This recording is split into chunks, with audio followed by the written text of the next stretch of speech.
Something about the play that I thought was very interesting was the fact that Miss Van Housen was an LGBT like character, or at least like had that experience, especially her being a white woman that's married. Two values that I feel like are being represented in the play are both love and lust, and I feel like those two values only apply to women because of the fact that like Esther is seeking to find her one true love.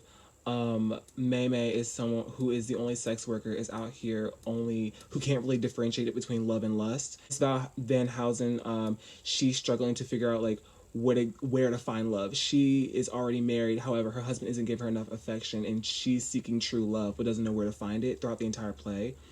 Something that I circled within the script would have been the word boudoir. I didn't understand what that word meant, and when I looked it up, I found out it's just a woman's private room, salon, that like where women like would stay, kind of like a bedroom. And now that I understand that word, I know that in the context and when in the beginning of the play when they were referencing the room that Esther was staying in, it was a boudoir, and I understand that that's where she like sews, and that's where she has like people where they meet her at, where she does her sewing of the corsets.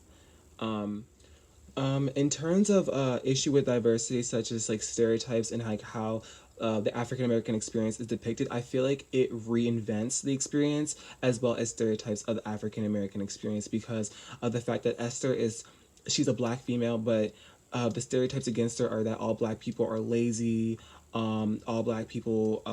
are poor, all black people are not hardworking, all black people, like there's no way for us to climb up economically or socially. And even though she wasn't able to necessarily climb up socially, she was still is seen as the most hardworking person within the entire play, and someone who has the same,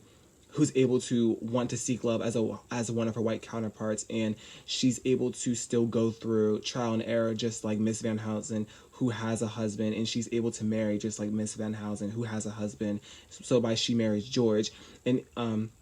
she's able to get an experience as such as someone who holds moral values such as being a Christian, just like her white counterparts. Like she's able to still be this, she's still able to do and still be seen on the same level by the audience as her white counterparts throughout the entire play, even though she still has stereotypes against her. But the play reinvents those stereotypes and like the depiction of how African Americans are seen instead of reinforcing stereotypes against them. Stereotypes against African Americans still exist today, but the fact that like that we're lazy, that we don't have any sense of motivation, and that we're all crime, we all do drugs, and etc. And the way that we're able to overcome them is by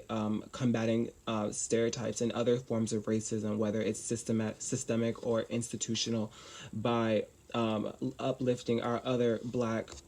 people and supporting the black leaders that we feel is the represent us the best. Two questions I have for the play are: what happens to Miss Van Housen after her kiss with Esther, and will Mr. Marks and Esther ever go further with their crushes on each other?